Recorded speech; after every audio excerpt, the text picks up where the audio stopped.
sebagai bentuk rasa syukur kita kepada Allah atas nikmat dan anugerah yang Allah Subhanahu wa taala berikan, sehingga di kesempatan yang mulia ini, pada malam hari ini, Allah Azza wa Jalla mempertemukan kita di dalam salah satu rumah dari rumah-rumahnya. Sama-sama kita ingin mendalami agama, mendapatkan kebahagiaan, dan juga dalam rangka untuk bisa mengisi waktu kita dengan amal saleh. Semoga Allah Subhanahu wa taala menjadikan apa yang kita amalkan semuanya ikhlas karena Allah Subhanahu wa taala, dan semoga Allah Subhanahu wa taala menjadikan apa yang kita lakukan ini menjadi sebuah pemberat timbangan kebaikan kita di sisi Allah Subhanahu wa taala. Kemudian salawat dan salam kita berikan kepada Nabi yang kita cintai, Rasul yang kita muliakan, Muhammad sallallahu alaihi wasallam. Semoga salawat dan salam juga terlimpah tercurah kepada keluarga beliau, kepada sahabat-sahabiat beliau, juga kepada setiap umat yang senantiasa berusaha untuk istiqamah di dalam meniti jalan dan menapaki syariat beliau sallallahu alaihi wasallam hingga hari kiamat kelak. Bapak Ibu sekalian yang dirahmati oleh Allah Azza wa Jalla, ini pertemuan kita yang kedua di Masjid Baitur Rahman. Dan insyaallah taala pada pertemuan hari ini kita akan memulai pembahasan kita di dalam kitab Al-Wasailul Mufidah lil Hayatis Sa'idah. Al-Wasail al-Mufidah lil Hayatis Sa'idah, yaitu wasilah-wasilah, kiat-kiat dan tips untuk mendapatkan kehidupan yang penuh dengan kebahagiaan. Atau ringkasnya, kitab yang akan kita bahas adalah tentang bagaimana seseorang itu bisa meraih hidup bahagia. Kaum muslimin muslimat yang dirahmati oleh Allah Tabaraka wa taala, setahu kita atau setiap kita pasti berkeinginan untuk mendapatkan hidup yang bahagia. Bahkan tidak satupun di antara manusia ketika ditanya pengen bahagia atau tidak, maka semuanya akan menjawab kita ingin bahagia. Bahagia yang seperti apa yang itu menjadi perbedaan pandangan di kalangan sesama manusia. Yang satu menyatakan bahagia itu dengan banyaknya harta, sementara yang satu mengatakan enggak, kebahagiaan itu dengan rumah yang megah. Yang satu punya pandangan yang lain, tidak, bagi saya kebahagiaan itu adalah ketika saya punya rumah yang mewah, mobil yang mewah, rumah yang megah. Sebagian mengatakan bukan, bahagia bagi saya itu adalah ketika Allah anugerahkan kepada saya keturunan yang banyak. Yang satu mengatakan enggak, bahagia bagi saya ketika saya punya kebun yang banyak. Maka masing-masing punya persepsi tentang apa makna bahagia. Berbeda dengan Allah Subhanahu wa ta'ala. Allah Tabaraka wa ta'ala ketika menyebutkan tentang makna bahagia, disebutkan oleh Allah Azza wa Jalla sebagai kebahagiaan yang hakiki, kebahagiaan yang sebenarnya, yang mana Allah Azza wa Jalla menyebutkan di dalam salah satu ayatnya, tepatnya dalam surah Al-Ali Imran, Allah katakan faman zuhziha 'anil nar wa udkhilal jannah faqad faz. Siapa yang Allah selamatkan dari neraka dan dimasukkan ke dalam surga, maka dia adalah orang yang beruntung. Dia orang yang beruntung. Pertanyaan saya, keberuntungan biasanya membawa kebahagiaan atau kesedihan? Beruntung, Pak. Orang yang beruntung itu membawa bahagia atau membawa sedih? Kebahagiaan. Berarti ketika Allah menyatakan mereka itu orang-orang yang beruntung, itulah konsep bahagia bagi Allah Azza wa Jalla untuk seorang hamba. Bahagia dalam pandangan Allah bagi seorang hamba itu adalah manakala hamba tersebut diselamatkan oleh Allah dari nerakanya dan dimasukkan ke dalam surganya. Itulah bahagia. Maka segala puji bagi Allah Subhanahu wa ta'ala yang telah menjadikan kita sebagai seorang muslim.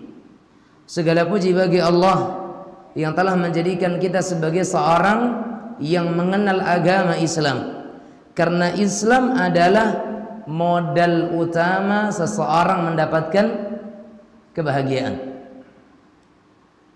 Muslim atau Islam itu adalah modal utama seseorang mendapatkan kebahagiaan. Mau dia beramal, mau dia puasa, mau sholat, mau zakat, mau haji, mau umrah, tapi kalau dia tidak Islam, bukan seorang Muslim, maka semuanya percuma. Tapi sekalipun dia berdosa, namun dia seorang Muslim, masih ada kemungkinan bagi dia untuk mendapatkan kebahagiaan, karena dia Muslim, dia orang yang berserah diri kepada Allah. Makanya modal utama dan modal dasar dari seseorang itu akan mendapatkan kebahagiaan adalah Allah menjadikan seorang hamba sebagai seorang Muslim. Alhamdulillah, kita bersyukur kepada Allah, modal utama itu sudah ada pada diri kita. Sekarang kita dijadikan oleh Allah sebagai seorang Muslim. Itu modal utama.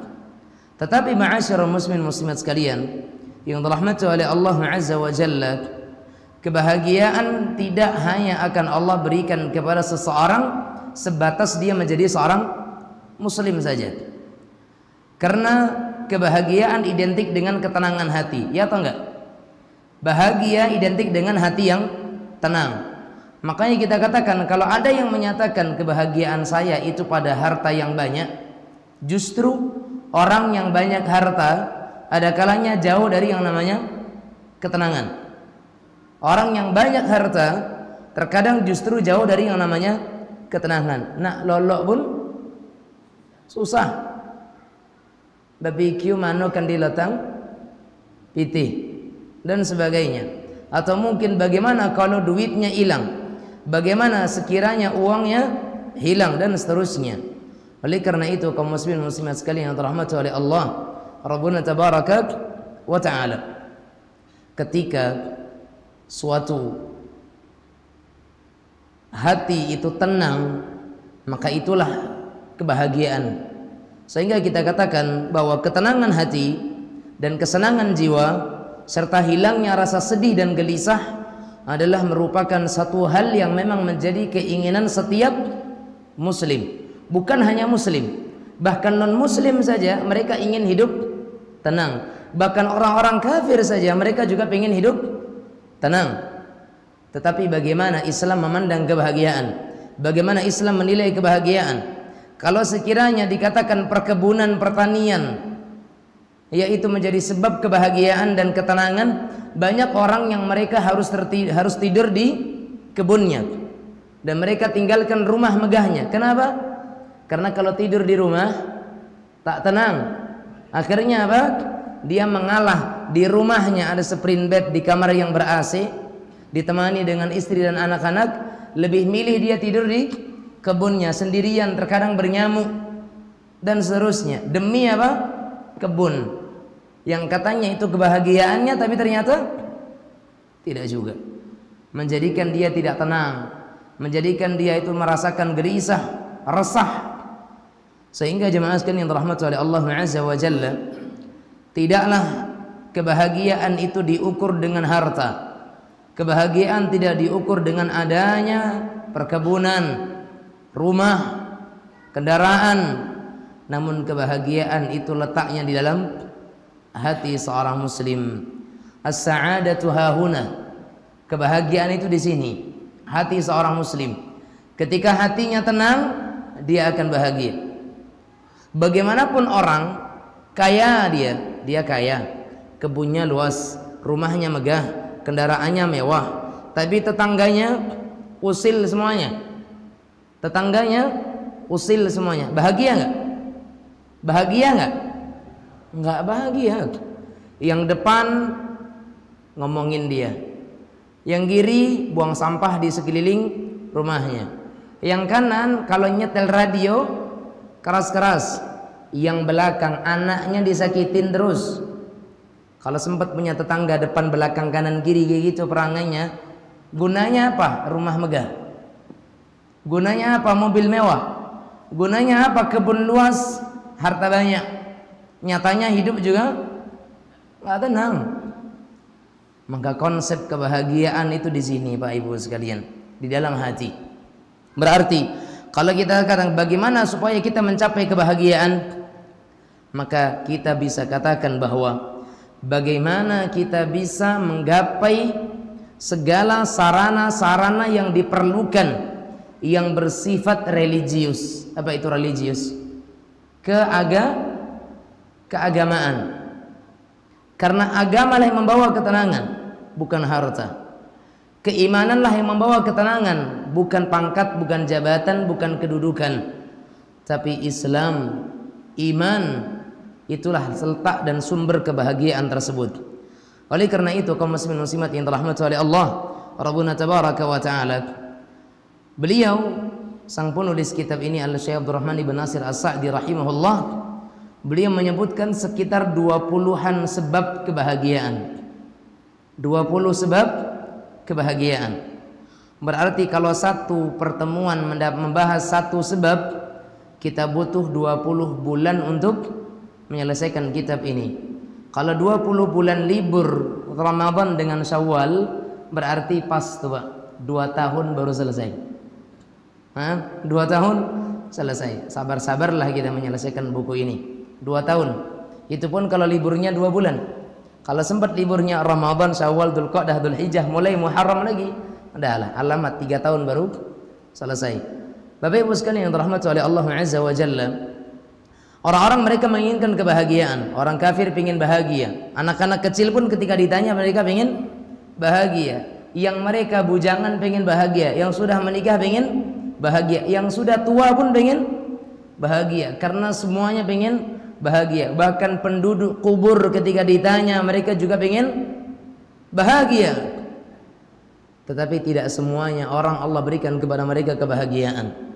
Maka beliau rahimahullahu taala menyatakan bahwasanya untuk mencapai hal-hal tersebut diperlukan sarana-sarana yang bersifat agama, yang bersifat alami dan bersifat logika manusia, yang kesemuanya itu tidak akan didapatkan dan tidak akan dicapai kecuali oleh seorang yang muslim dan mukmin. Adapun selain mereka, selain orang yang Islam, maka mereka hanya ingin mencari kebahagiaan, tapi hakikatnya itu bukan kebahagiaan, cuman kesenangan. Beda antara kebahagiaan dengan kesenangan. Kesenangan sifatnya sementara, Pak Ibu sekalian. Sementara kebahagiaan sifatnya abadi. Kesenangan sifatnya sementara, tapi kebahagiaan itu adalah abadi. Makanya kalau ada orang kemudian dia merasa bahagia banget, tiba-tiba hilang kebahagiaannya, itu bukan kebahagiaan, tapi apa? Kesenangan belaka. Karena kebahagiaan itu adalah senantiasa membersamainya sampai kapanpun. Kita katakan selama-lamanya itu kebahagiaan. Sementara yang sifatnya sementara hanyalah sebuah kesenangan. Itulah bedanya antara kebahagiaan bagi seorang mukmin dan kesenangan yang Allah berikan kepada seorang yang non mukmin. Antara kebahagiaan bagi seorang muslim dan kesenangan bagi seorang kafir. Berbeda di antara kesenangan dengan kebahagiaan. Kata beliau di sini, ketika beliau menyatakan dalam hal ini, maka beliau menyatakan bahwa maka dalam hal ini saya hanya ingin menyebutkan walakinni sa'adhkuru bi risalati hadhihi ma yahduruni min al-asbab li hadzal matlab al-a'la. Adapun yang ingin saya sebutkan dalam buku ini, kata beliau, hanya beberapa sebab yang saya ketahui. Artinya apa? Bisa jadi ada sebab-sebab yang lain yang mendatangkan kebahagiaan, tapi yang beliau sebutkan dalam kitabnya sebatas apa yang beliau ketahui. Beginilah tawaduknya para ulama. Sekalipun kalau sekarang kita disebutkan, silahkan sebutkan 10 sebab kebahagiaan, ngeblank. Beliau sekarang bisa menyebutkan 20 sebab kebahagiaan. Dia mengatakan apa? Sebatas yang saya ketahui. Artinya ilmu sangat luas, Pak. Ilmu itu luas sehingga 20 sebab kebahagiaan pun dikatakan sebatas. Artinya ini masih terbatas dan ada yang lain. Makanya beliau menyatakan apa? Saya sebutkan di dalam kitab ini sebatas apa yang saya ketahui dari sebab-sebab mendapatkan tujuan yang tinggi ini, yaitu kebahagiaan. Alladzi yas'alahu kullu ahad, yang mana setiap insan pasti ingin mendapatkannya. Faminhum man asaba katsiran minha fa'asha 'aishatan hani'ah. Di antara manusia ada yang bisa melaksanakan sebagian besar yang saya sebutkan nanti ini, sehingga dia mendapatkan kehidupan yang tenang, kehidupan yang nyaman, kehidupan yang bahagia, ya. Wahayya hayatan thayyibah, dan dia menjalani hidup-hidupnya dengan penuh kebaikan dan kesenangan, kebahagiaan. Wa minhum man akhfaqa fiha kullaha fa'asha 'aishata syaqah. Ada juga di antara mereka yang memang sama sekali dalam dirinya tidak ada tanda-tanda, sebab-sebab kiat-kiat bahagia ini, sehingga hidupnya penuh dengan kesengsaraan, kenestapaan, kesedihan, kegelisahan, kekhawatiran, dan penuh dengan rasa ketakutan. Dan dia juga menjalani hidupnya dengan kehidupan orang-orang yang merugi, ya. Wa minhum man huwa baina bihasaba ma wufiqa lahu. Dan ada di antara mereka yang pertengahan, ya, masing-masing tergantung kepada taufik dan pertolongan Allah Subhanahu wa taala yang Allah berikan kepada mereka. Baik. Jemaah sekalian dirahmati oleh Allah Subhanahu wa taala. Beliau menyatakan di sini, faslun wa a'dhamul asbab lidzalika wa asluha wa asasuha huwa al-iman wal 'amalu salih. Kata beliau, poin yang pertama, kiat yang pertama atau sebab yang pertama seseorang bisa mendapatkan kebahagiaan adalah al-iman wal 'amalu salih. Iman dan amal saleh. Beriman dan beramal saleh. Ini sebab pertama dan kiat pertama seseorang itu akan mendapatkan kebahagiaan. Beriman dan beramal saleh. Bilal bin Rabah radhiyallahu taala anhu, salah seorang sahabat Rasulullah sallallahu alaihi wasallam yang diselamatkan dari perbudakan oleh siapa? Abu Bakar As-Siddiq radhiyallahu taala anhu.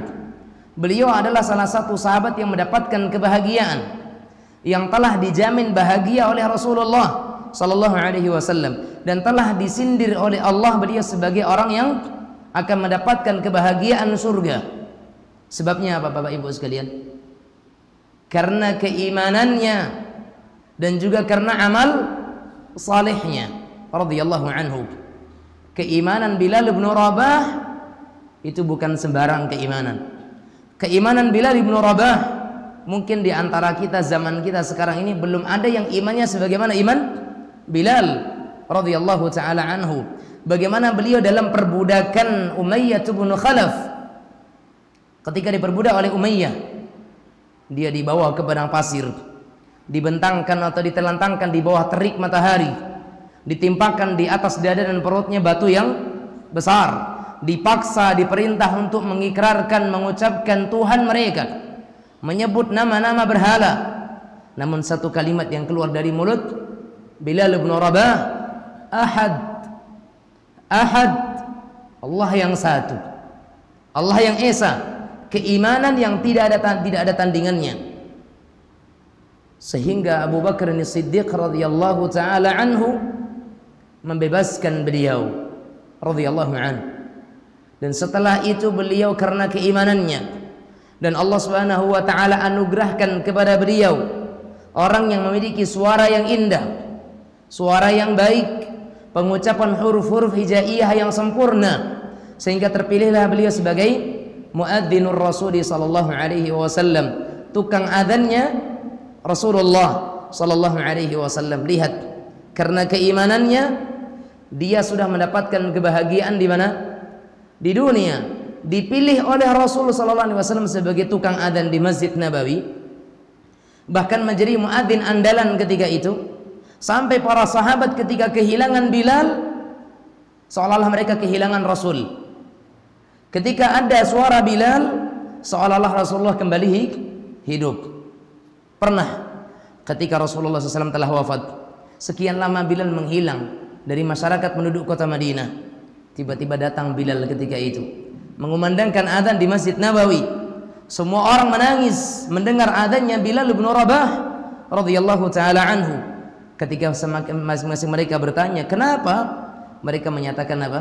Seakan-akan Rasulullah sallallahu alaihi wasallam itu ada di tengah-tengah mereka.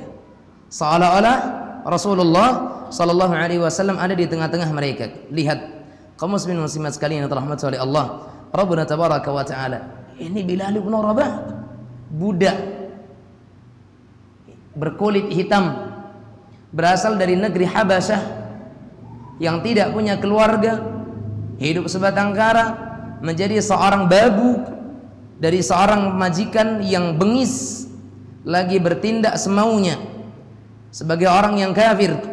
Bilal bin Rabah menjadi sosok manusia terpilih yang dengannya Allah Subhanahu wa taala tegakkan agama, yang dengannya manusia mengenal bagaimana tentang tata cara adzan, yang karena wasilahnya Rasulullah sallallahu alaihi wasallam memberikan ketenangan kepada kaum muslimin, memberikan ketenangan kepada kaum muslimin, sehingga para sahabat itu ketika mengatakan kepada Bilal untuk dikumandangkan azan, apa kata mereka? Arihna bis salah. Ya Bilal, arihna bis salah. Wahai Bilal, jadikan hati kami, badan kami beristirahat dengan salat. Karena ternyata salat bagi mereka itu adalah istirahat. Kalau kita salat adalah beban. Ya enggak? Bagi kita salat beban, bagi para sahabat salat adalah istirahat. Perbedaan antara kita dengan mereka, para sahabat radhiyallahu anhum ajmain. Makanya Bilal karena keimanannya dan juga karena amal salehnya, di antara amal saleh Bilal yang menjadikan beliau mendapatkan rekomendasi dan legalitas dari Rasul sallallahu alaihi wasallam menjadi penghuni surga adalah apa yang beliau amalkan. Kata beliau, setiap aku berhadas kecuali aku berwudu, dan tidaklah aku berwudu kecuali aku salat dengan salat yang Allah takdirkan untukku.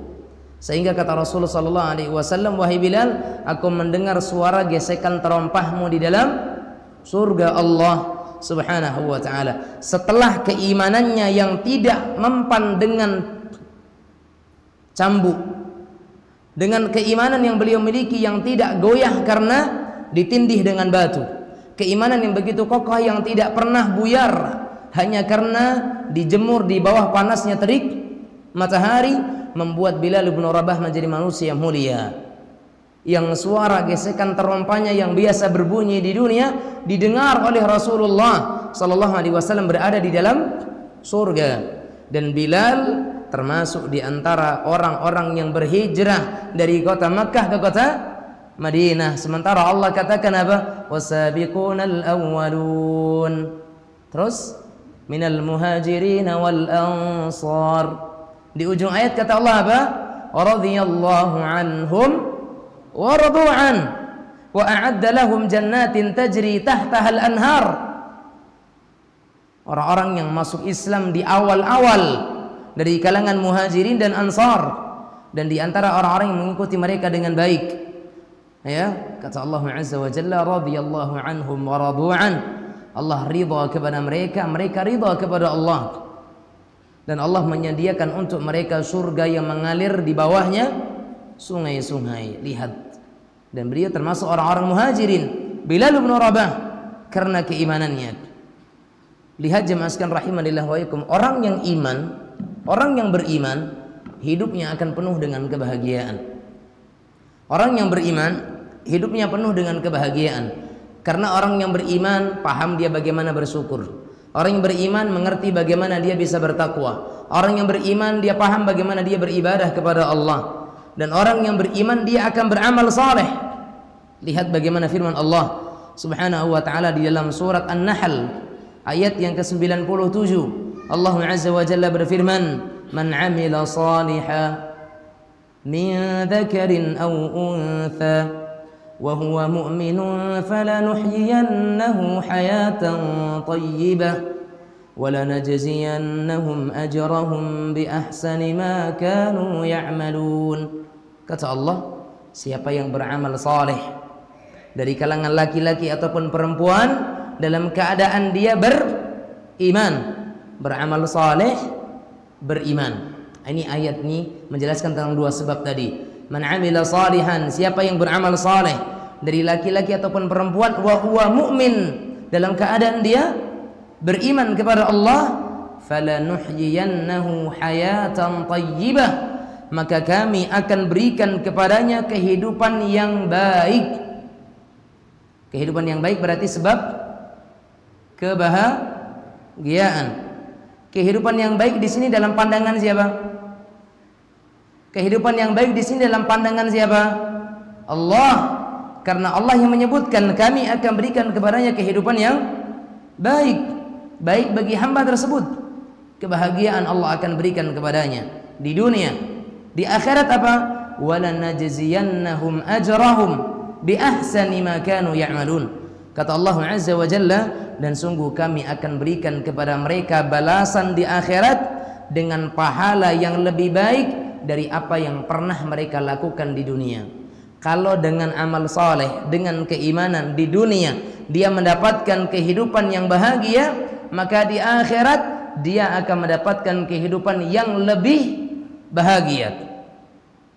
Saya ulang, seorang muslim, seorang mukmin yang di dunia dia hidup bahagia dengan izin Allah Azza wa Jalla, maka di akhirat hidupnya akan lebih bahagia. Ini yang disebutkan oleh Allah Subhanahu wa ta'ala di dalam ayat ini. Mohon izin, jamaah air putih kan, saya air keruh. Bismillah.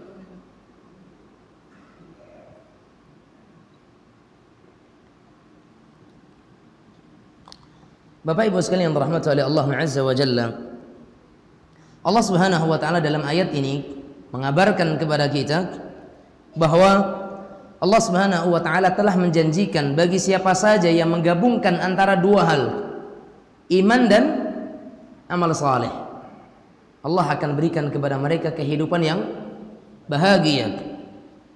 Iman, Bapak Ibu sekalian, iman itu apa sih? Nah, iman itu apa?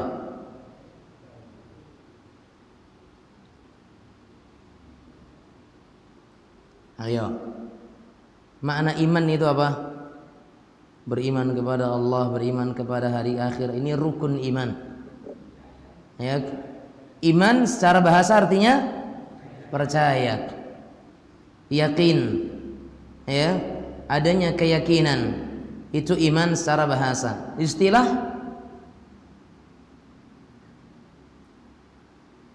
ayat.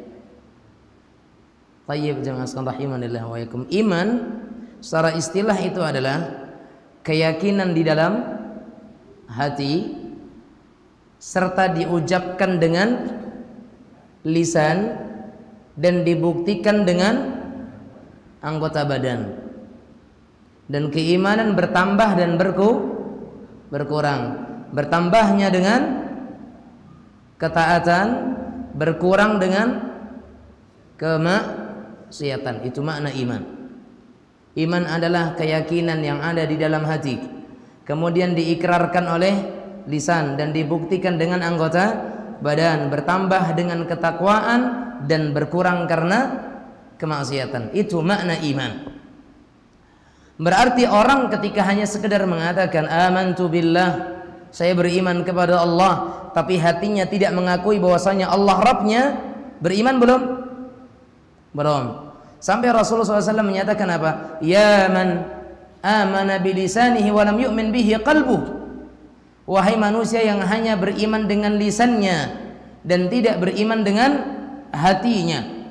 Kenapa? Adanya orang-orang yang hatinya itu masih kufur, tapi lisannya mengatakan dirinya beriman. Seperti orang-orang munafikin, orang-orang munafik yang menyembunyikan kekufuran, menampakkan keimanan.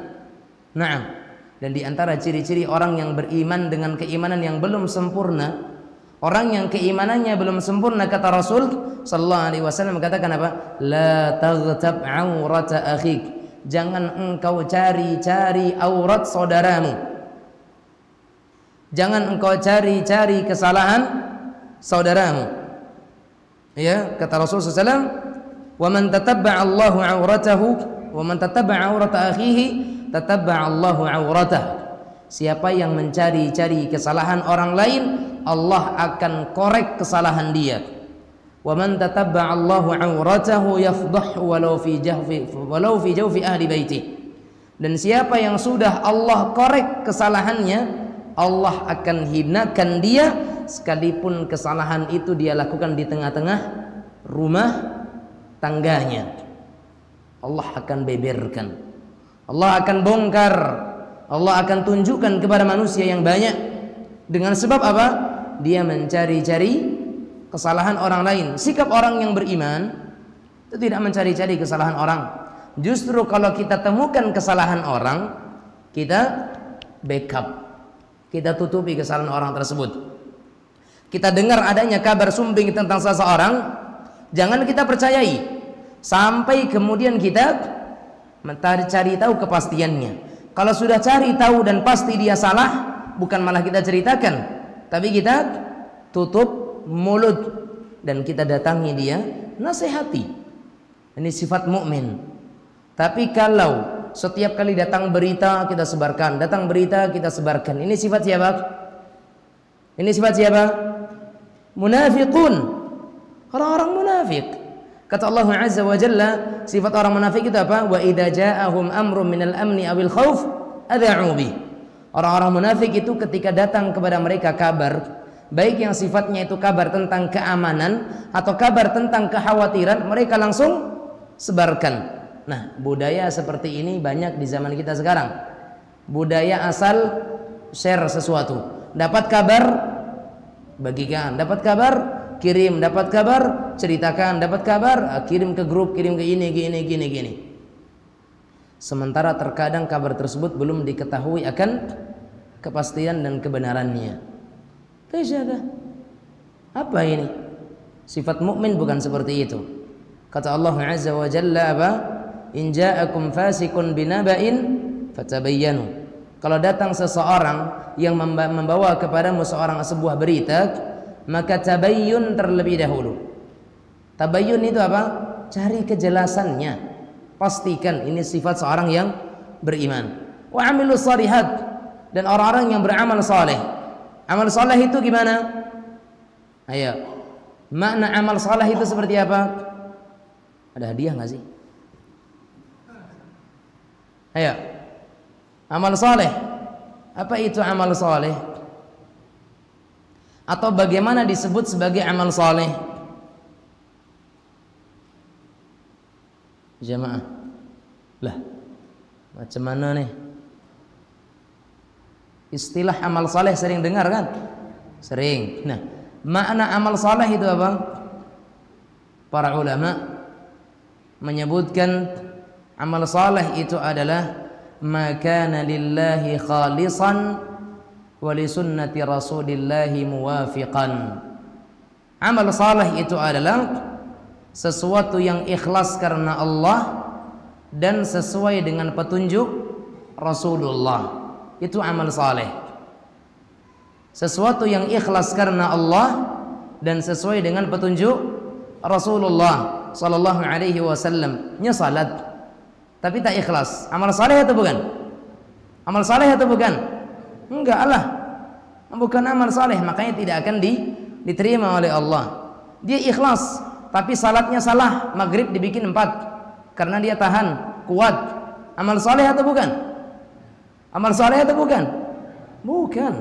Dikatakan amal saleh ketika dia kerjakan dengan sebab dia meminta balasan dari Allah semata dan dia kerjakan sesuai dengan petunjuk Rasulullah sallallahu alaihi wasallam. Jika dua hal ini ada pada suatu amalan, maka itulah yang disebut dengan amal saleh. Sehingga para ulama menyatakan apa? Dua hal ini iman dan amal saleh, dan kemudian amal saleh itu punya dua syarat, ikhlas dan sesuai dengan contoh Rasulullah. Jadi 3, maka ketiga hal ini adalah sebab kebahagiaan seorang muslim. Ya, 3 hal ini adalah sebab kebahagiaan seorang muslim. Beriman kepada Allah, beramal ikhlas karena Allah, dan juga beramal sesuai dengan contoh petunjuk Rasulullah sallallahu alaihi wa ala alihi wa sahbihi wasallam. Dan Allah Subhanahu wa taala telah menjelaskan di sini sebab seseorang itu bisa mendapatkan kebahagiaan, yaitu dengan keimanan dan dengan amal saleh. Sehingga ketika mereka mendapatkan sesuatu yang dicintai dan disenangi, maka mereka akan menerima hal itu dengan penuh syukur. Ketika mereka mendapatkan ujian dan musibah dari Allah, mereka akan menerimanya dengan penuh sabar. Ini ciri orang yang beriman. Lihat dalam sebuah hadis Nabi kita Muhammad sallallahu alaihi wasallam menyebutkan dampak daripada keimanan. Jemaah sekalian, kalau orang dapat nikmat, dia bersyukur, bahagia dia. Ketika dia dapat musibah, bisa bersabar, dia akan bahagia. Makanya keimanan di antara cirinya adalah ini. Kata Rasul sallallahu alaihi wasallam dalam hadis yang diriwayatkan oleh Imam Muslim, "Ajaban li amril mu'min, inna amrahu kullahu khairun. In asabathu sarra syakar, fakana khairan lahu. Wa in asabathu dharra'u sabar, fakana khairan lahu. Wa laysa dzalika li ahadin illa li mu'min." Kata Rasul sallallahu alaihi wasallam, sungguh perkara seorang mukmin itu betul menakjubkan. Urusan kita sebagai orang yang beriman itu sangat menakjubkan. Kenapa? Orang-orang yang beriman sifatnya adalah in asabathu sarra syakar. Kalau dia mendapatkan kenikmatan, dia bersyukur. Dan di antara bentuk syukurnya seseorang ketika mendapatkan kenikmatan dengan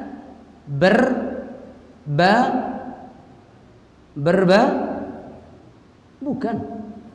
Di antara bentuk syukur seseorang ketika dia mendapatkan kenikmatan dengan cara berbagi. Orang dapat nikmat, salah satu bentuk syukur ketika mendapatkan nikmat dengan apa? Berbagi. Ya. Ketika dia mendapatkan kenikmatan, dia bersyukur, yaitu dengan berbagi kepada sesama manusia.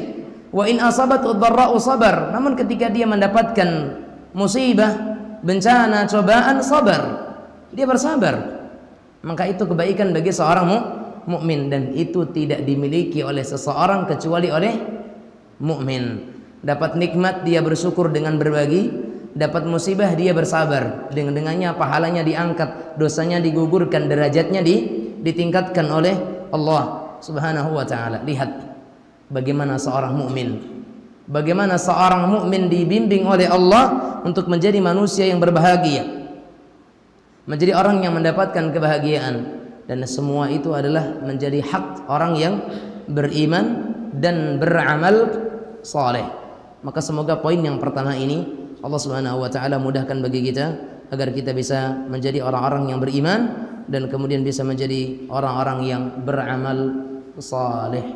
Hadza wa sallallahu wasallam wa baraka wa an'am ala abdihi wa rasulih Muhammad wa ala alihi wa sahbihi wasallam. Kita istirahat untuk mendengarkan adzan Isya terlebih dahulu. Nah.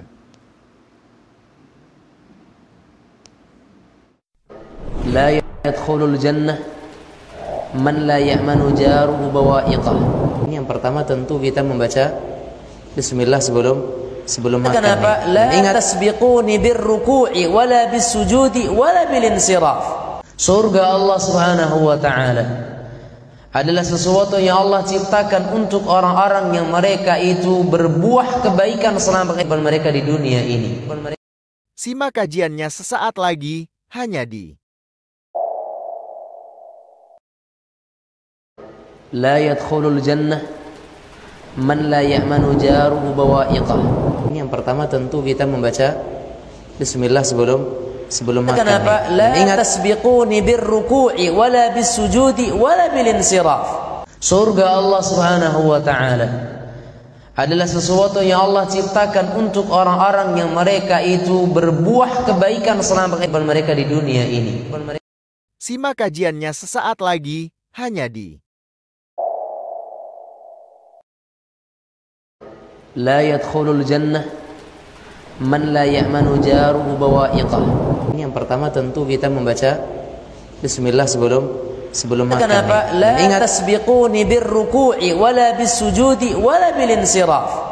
Surga Allah Subhanahu wa taala adalah sesuatu yang Allah ciptakan untuk orang-orang yang mereka itu berbuah kebaikan selama kehidupan mereka di dunia ini. Simak kajiannya sesaat lagi, hanya di La yadkhulul jannah man la ya'manu jaruhu bawa'iqah. Ini yang pertama tentu kita membaca bismillah sebelum makan. Kenapa? La tasbiquni birruku'i wala bisujudi wala bilinsiraf. Surga Allah Subhanahu wa taala adalah sesuatu yang Allah ciptakan untuk orang-orang yang mereka itu berbuah kebaikan selama kehidupan mereka di dunia ini. Simak kajiannya sesaat lagi, hanya di La yadkhulul jannah man la ya'manu jaruhu bawa'iqah. Ini yang pertama tentu kita membaca bismillah sebelum makan. Kenapa? La tasbiquni birruku'i wala bisujudi wala bilinsiraf. Surga Allah Subhanahu wa taala adalah sesuatu yang Allah ciptakan untuk orang-orang yang mereka itu berbuah kebaikan selama kehidupan mereka di dunia ini. simak kajiannya sesaat lagi, hanya di La yadkhulul jannah man la ya'manu jaruhu bawa'iqah. Ini yang pertama tentu kita membaca bismillah sebelum makan. Kenapa? La tasbiquni birruku'i wala bisujudi wala bilinsiraf. Surga Allah Subhanahu wa taala adalah sesuatu yang Allah ciptakan untuk orang-orang yang mereka itu berbuah kebaikan selama kehidupan mereka di dunia ini. simak kajiannya sesaat lagi, hanya di La yadkhulul jannah man la ya'manu jaruhu bawa'iqah. Ini yang pertama tentu kita membaca bismillah sebelum makan. Kenapa? La tasbiquni birruku'i wala bisujudi wala bilinsiraf. Surga Allah Subhanahu wa taala adalah sesuatu yang Allah ciptakan untuk orang-orang yang mereka itu berbuah kebaikan selama kehidupan mereka di dunia ini. simak kajiannya sesaat lagi, hanya di La yadkhulul jannah man la ya'manu jaruhu bawa'iqah. Ini yang pertama tentu kita membaca bismillah sebelum makan. Kenapa? La tasbiquni birruku'i wala bisujudi wala bilinsiraf. Surga Allah Subhanahu wa taala adalah sesuatu yang Allah ciptakan untuk orang-orang yang mereka itu berbuah kebaikan selama kehidupan mereka di dunia ini. simak kajiannya sesaat lagi, hanya di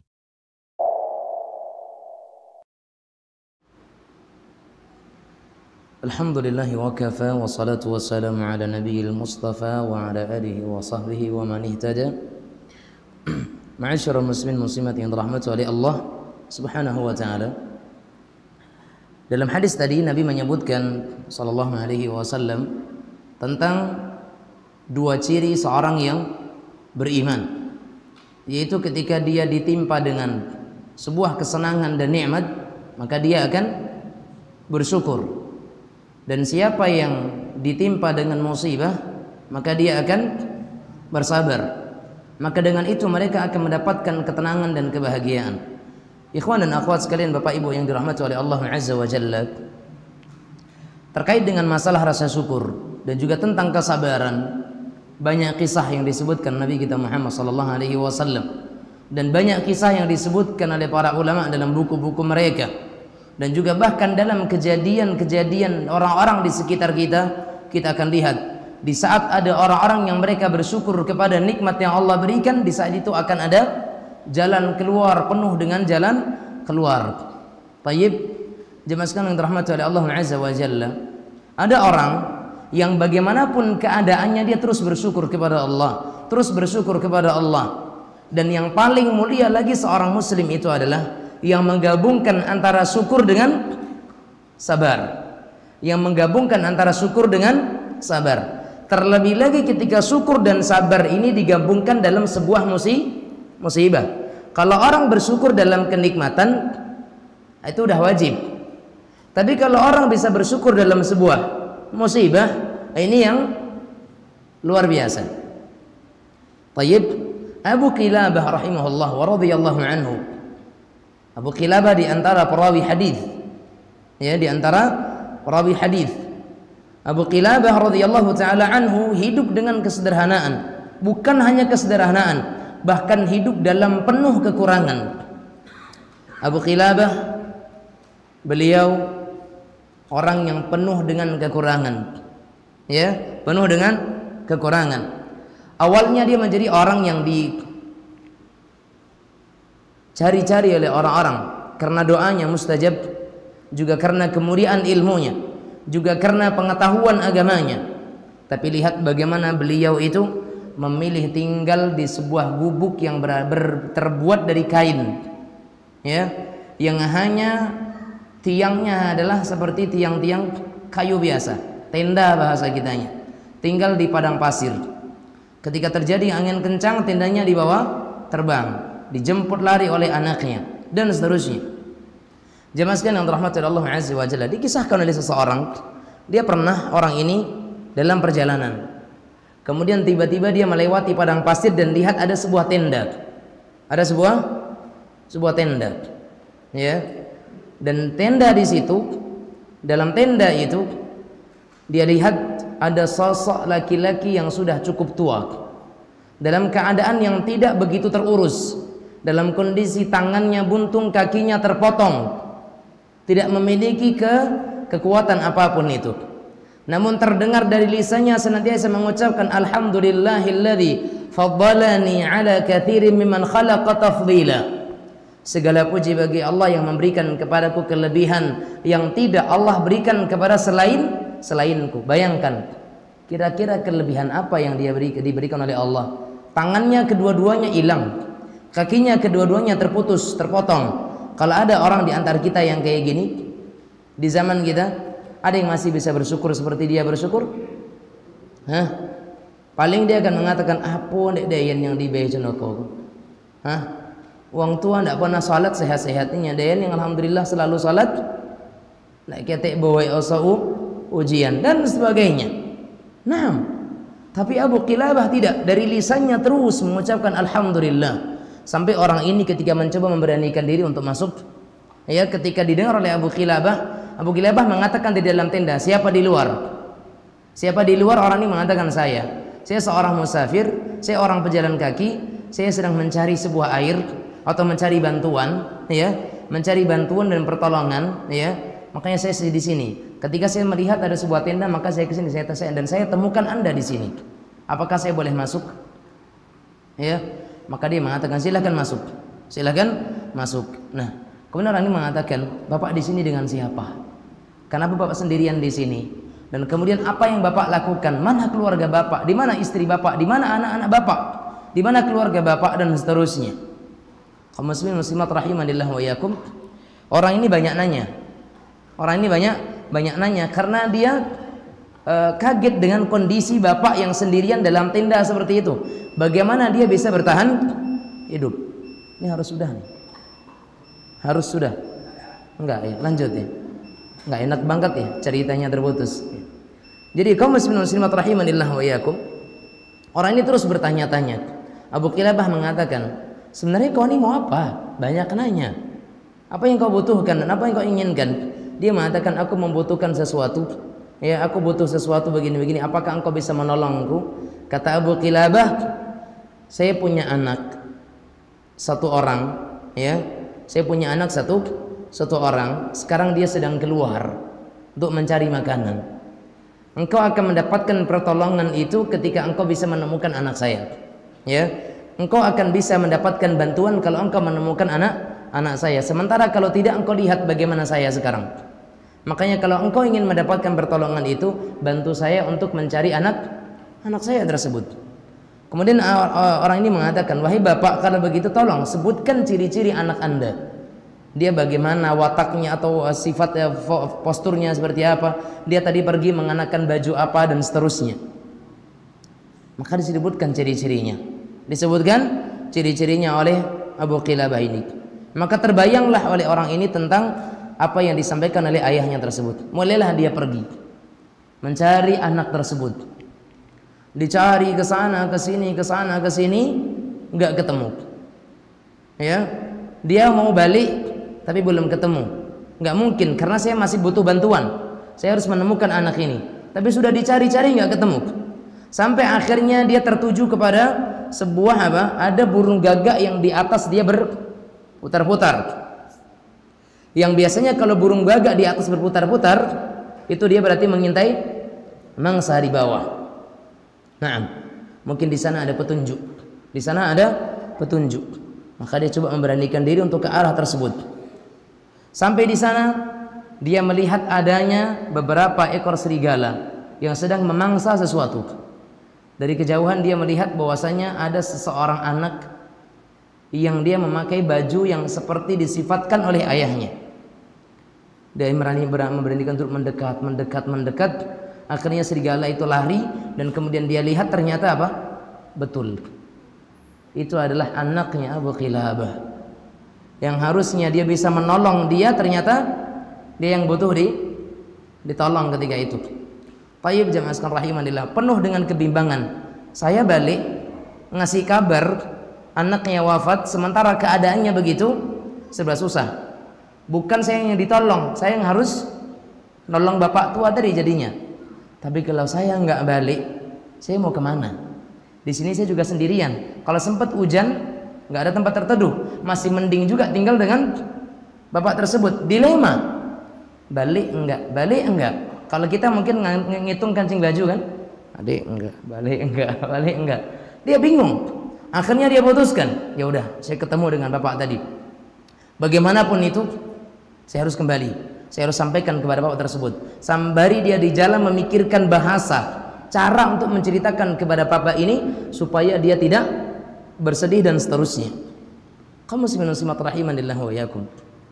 Sebelum dia menceritakan tentang anaknya, orang ini bertanya dulu, "Wahai bapak, sejak pertama kali saya datang sampai detik ini saya selalu mendengar kalimat yang keluar dari mulutmu adalah apa?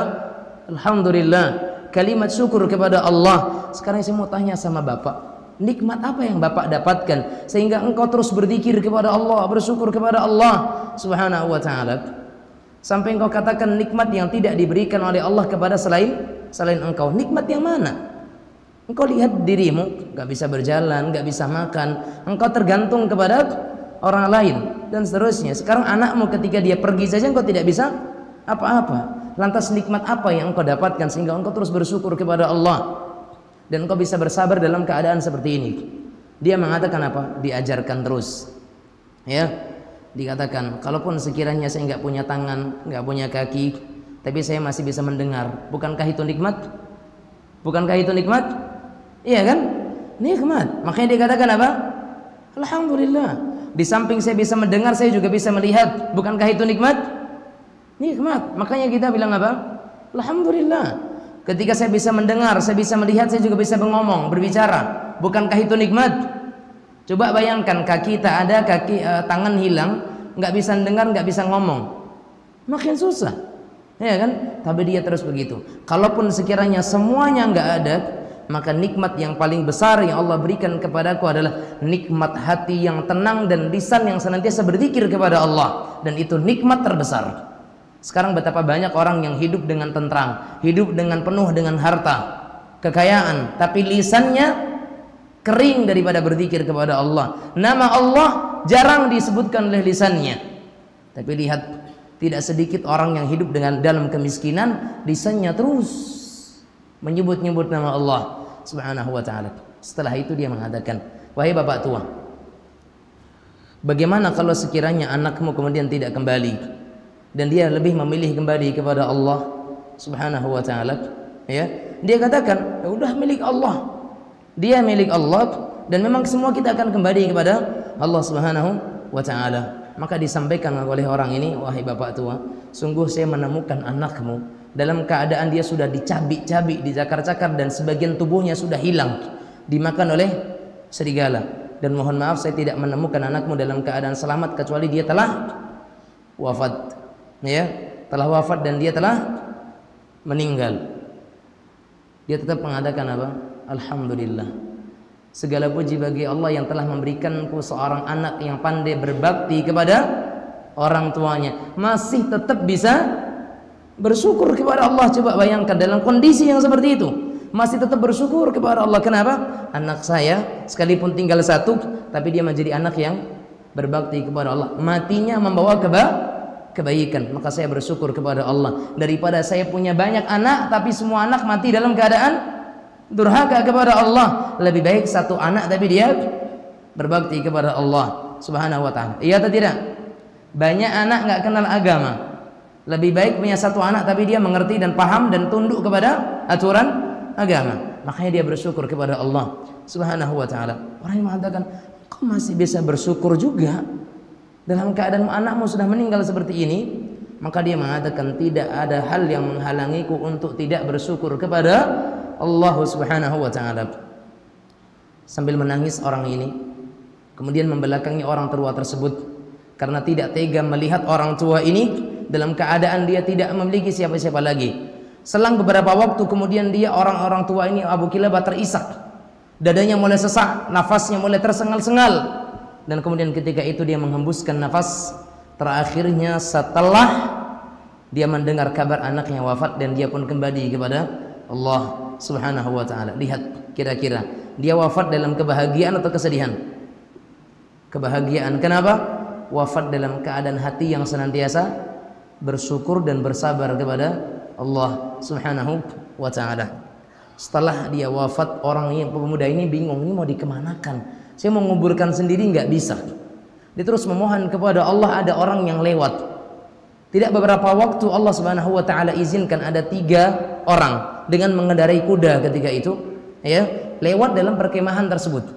Dan pemuda ini sembari melambaikan tangannya memberikan isyarat supaya 3 orang tersebut pergi ke arah dia. Akhirnya mereka datang. Kemudian orang ini mengatakan, apa yang kau lakukan di sini? Kenapa engkau sendirian di sini? Maka orang ini bercerita bahwasanya saya bukan orang asli di sini, saya sedang berkendaraan, saya sedang melakukan perjalanan, tapi saya kehabisan bekal dan saya menemukan tenda ini. Saya awalnya pengen meminta bantuan, tapi ternyata malah terjadi sesuatu yang diceritakan semuanya, sehingga di dalam ini sekarang ada seorang jenazah, ada seorang yang wafat. Siapa di dalamnya? Maka dikatakan, saya nggak tahu siapa dia. Orang ini ternyata dari orang kerajaan, ya, dia sedang mencari-cari atau sedang memeriksa keadaan rakyatnya dan keadaan di sekeliling negeri tersebut. Maka dia masuk ke dalam, dan ternyata prajurit ini tahu siapa dia, dan tadi adalah Abu Kilabah. Maka prajurit ini mengatakan, demi Allah dia adalah Abu Kilabah. Kemudian orang ini mengatakan, siapa dia? Dia ini adalah orang alim, ahli ilmu, dan dia adalah orang yang selama ini dicari-cari oleh raja, dicari-cari oleh pemimpin untuk memberikan fatwa tentang agama, tapi dia menghindarkan dirinya dari popularitas, tidak mau dikenal dan tidak mau menyibukkan dirinya dengan permasalahan umat. Dia ingin beruzlah, menyendiri untuk beribadah kepada Allah Subhanahu wa ta'ala, dan dia adalah orang yang baik. Sekarang kita selenggarakan jenazahnya. Akhirnya apa? Mereka selenggarakan, kemudian disolatkan dan dimakamkan oleh mereka berempat. Lihat jemaah sekalian, cara Allah ingin membahagiakan Abu Kilabah, cara Allah ingin memuliakan Abu Kilabah yang saat awalnya tidak akan ada orang yang menyolatkan dia, yang menguburkan dia. Allah kirimkan utusannya untuk apa? Mensalatkan dia, menguburkannya, menyelenggarakan jenazahnya. Sungguh ini adalah merupakan bentuk kasih sayang Allah dan akhir daripada kehidupan yang bahagia dari seorang Abu Kilabah radhiyallahu taala anhu wa ardahu. Maka iman dan amal saleh adalah sebab pertama dari sebab-sebab yang mendatangkan kebahagiaan bagi seorang muslim. Mudah-mudahan apa yang kami sampaikan bermanfaat, dan semoga Allah Subhanahu wa taala memaafkan apa yang salah daripada yang terucap dan yang terkerjakan, dan semoga apa yang kami sampaikan tidak terlalu panjang dan tidak terlalu lama. Kalau terlalu lama mohon untuk ditambah lagi waktunya, mohon untuk dimaafkan. Semoga Allah Subhanahu wa taala mempertemukan kita di lain kesempatan. Gak perlu ada tanya jawab kan? Cukup lah ya. InsyaAllah tanya jawabnya di pertemuan berikutnya atau dengan ustaz-ustaz yang lain. Demikian, mohon maaf atas segala kesalahan. Yang baik datangnya dari Allah, yang salah datangnya dari diri pribadi dan dari syaitan, dan semoga Allah Subhanahu wa taala mengampuni dosa-dosa kita dan menerima amal-amal kita, dan Allah kumpulkan kita bersama di dalam surganya sebagaimana Allah kumpulkan kita dalam masjid yang kita cintai ini. Allahumma amin. Wa sallallahu wa sallam wa baraka ala nabiyyina Muhammad wa ala alihi wa sahbihi wa sallam, wa akhiru da'wana anil hamdulillahi rabbil alamin. Dan subhanakallahumma bihamdik asyhadu an la ilaha